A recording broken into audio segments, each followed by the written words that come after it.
Okay, let's hear the last student, Stephen. Okay, hello everyone, my name is Stephen, and today I'm going to bring a topic about cormorants' habitat selection.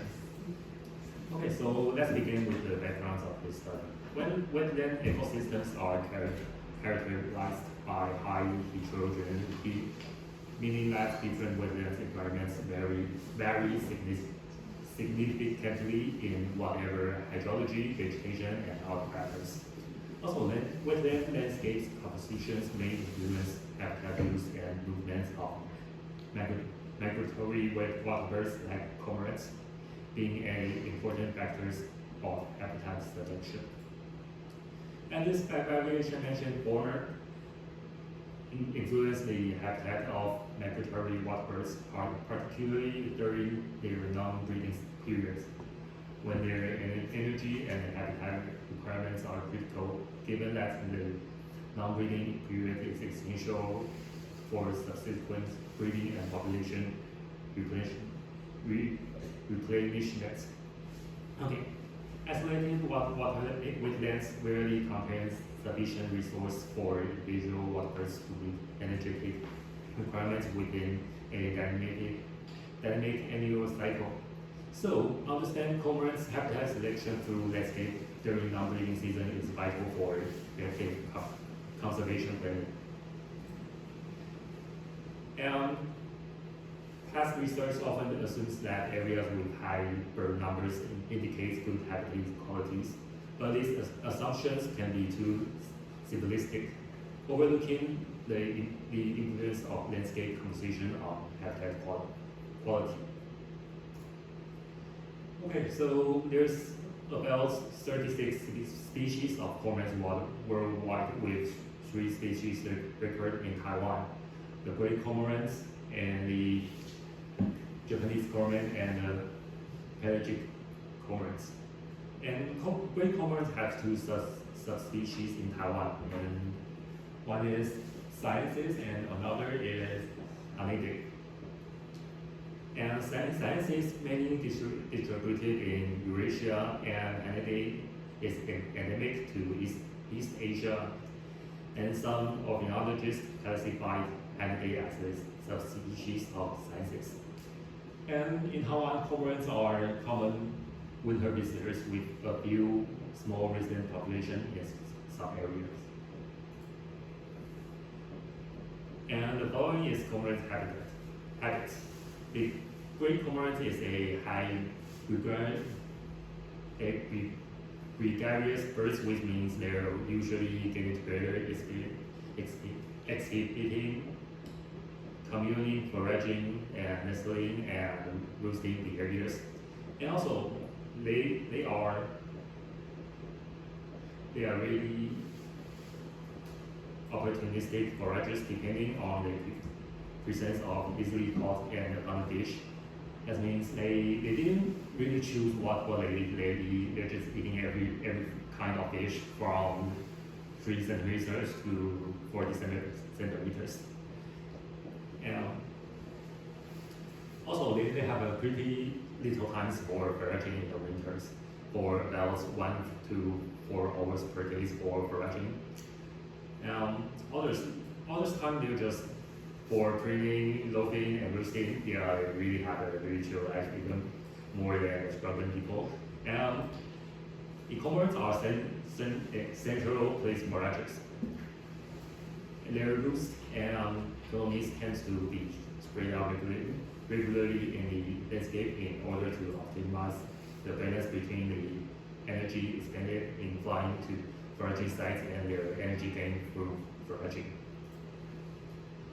Cormorants have a historically being hunted by fishermen due to their high appetite, and this has led to significant population declines and even local extinctions in some areas, mainly in Europe.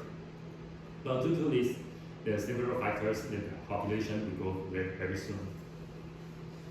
And here are some factors to contributing to population increase. And first is some governments of countries decided to protect this species several years before, because their populations decline very quickly due to the hunting of the fishermen.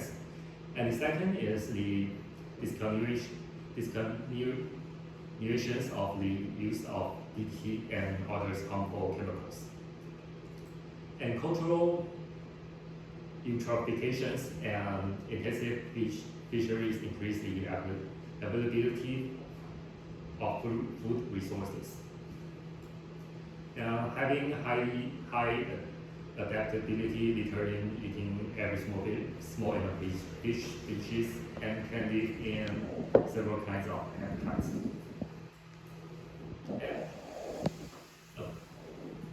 Lack of natural enemies, only like humans and like white-balled eagles and some kind of sharks like tank shark will predate this kind of birds. And the last is global warming, which have resulted in the melting freshwater ice, increasing foraging areas and extending breeding seasons. Okay, so then it's about cormorant impacts. Like nutrient cycling is for just eating too much, it's growing too much, and too much protein deposits and they're like losing size. And there's no, and less too nutritious. And then the vegetation damage, since they are not breeding in Taiwan, the physical damage is more like they're dropping to block plants stomata from photosynthesis and also making soil and water to nutritious. And so either cause water eutrophications, quality deteriorations due to the high nutrient contents of their waste. And also their overpredation of fish potentially affecting local fish populations that would cause about 5 to 66 million US dollars of economical damage per year in the Great Lakes regions in North America.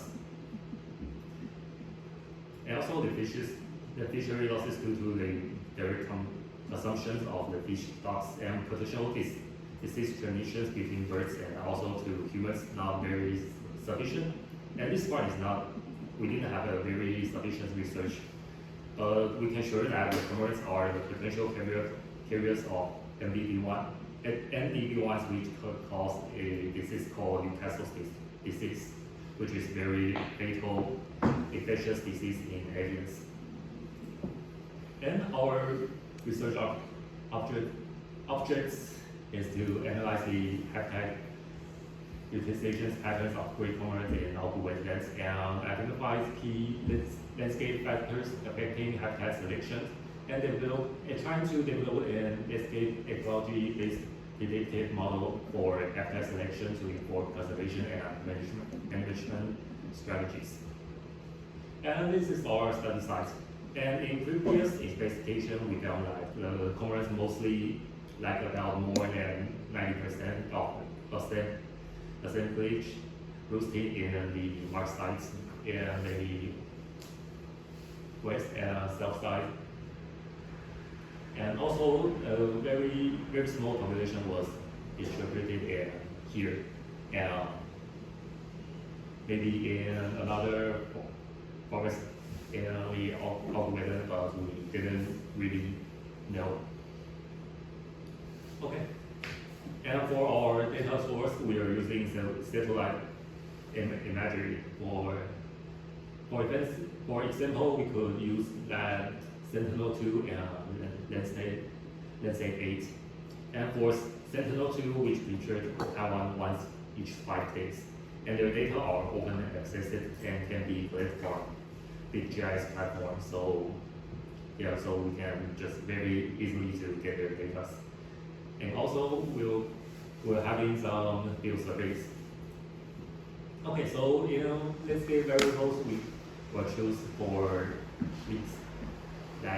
these factors, including like water body size and distance to coastline and roads, and forest structures of their land width and canopy height of adjacent forests. And also we can try to figure out their tree species preference of dominant tree species in nearby monoculture forests and their fertilization by great cormorants. And then lastly, low densities. Okay, so in habitat utilizations monitoring, we'll be doing some field observation to monitor roosting and lobing sites, and collecting spatial and temporal data of diurnal activities and preferred locations. And for model constructing and data analysis, I will try to use the GLM. And for implement variables, we just the factors that I just mentioned about, and the water body size, the distance, and the forest characteristics, and tree species, and maybe human activity frequencies.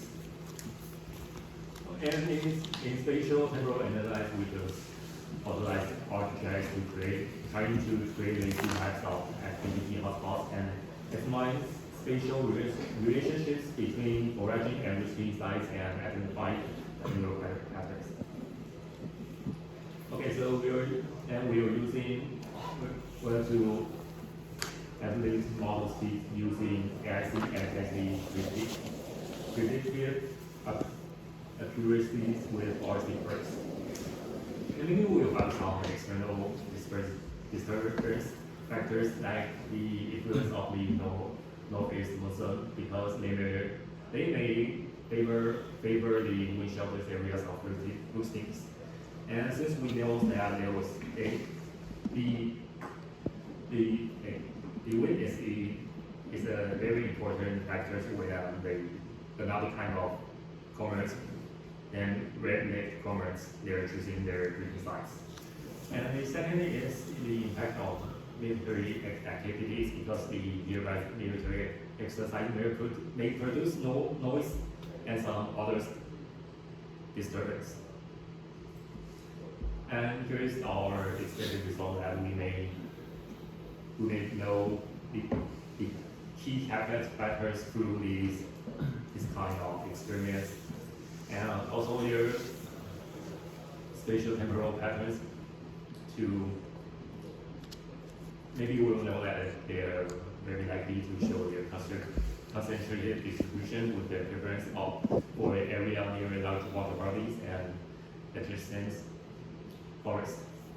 And lastly, application, the planning will guide the habitat conservation by identifying critical areas and proposing modification to forest and wetland in order to manage to the cormorant populations. Okay, here's all I read. Thank you for listening. Okay. All right, let's start asking questions.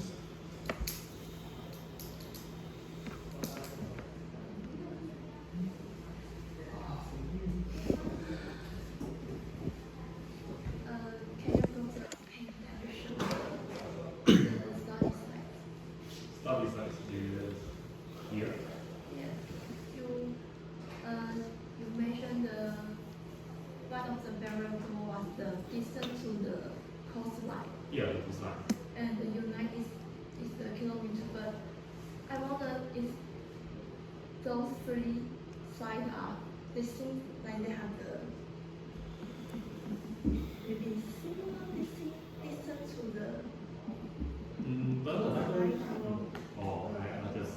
I like the information is that there in our previous investigation we found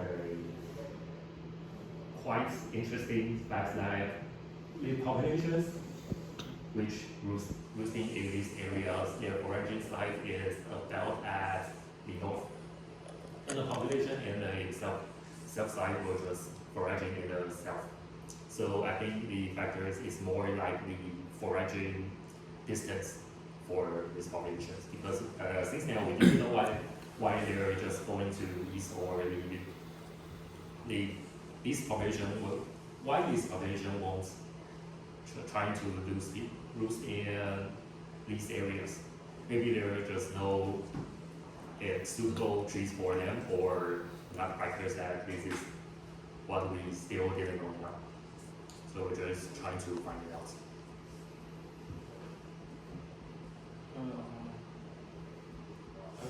question that did you mention the buffer Offer. about when you are going to measure now? Page 13. Page 13. 20 13. or 30. 13. Like when you are going to measure the landscape variables, that the buffer, how big would be you? How big would you measure? Is that the scales? Yes. Oh, that's another question I figuring out because like in these questions, when they're just in their daily routines, they really like to rest in on these small items, which is about like this. It's not bigger than even it is white was not wider than about 50 centimeters. But this size of we thought that maybe it was very important for commerce since there will need some space for resting.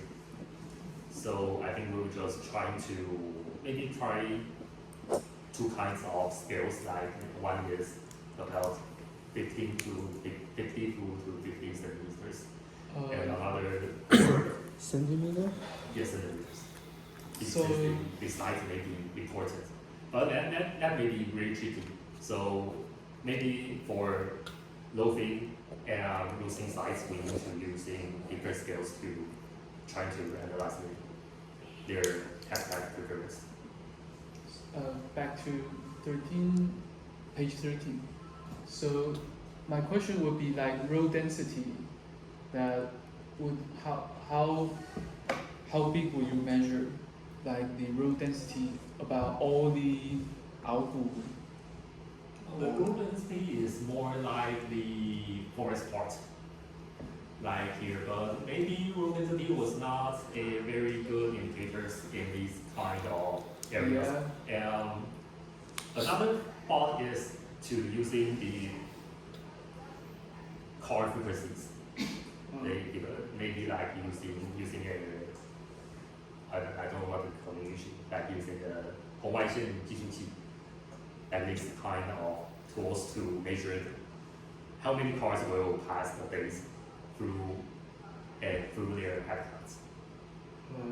So my question would be, how long or the distance to how long the part that the different landscape will influence the camera that you count. Did you know? So I was asking the buffer that you will measure all the landscape variables. So we can really get Because he didn't mention the how big will you measure all the landscape variables? You said you want to use two scales, right? yeah, First is how many centimeter? about 50 50 centimeter. and this long. Okay, and what's the next one? The next one, I'm not really maybe 50 meters. Okay, 50 meter. Yeah, since the trees wide was about, because in this picture we can see that it's about squares in here, and each squares was about like 100 by 400 meter. is that Yes. Yes. yeah, so maybe 50 will be a quite suitable large size since they're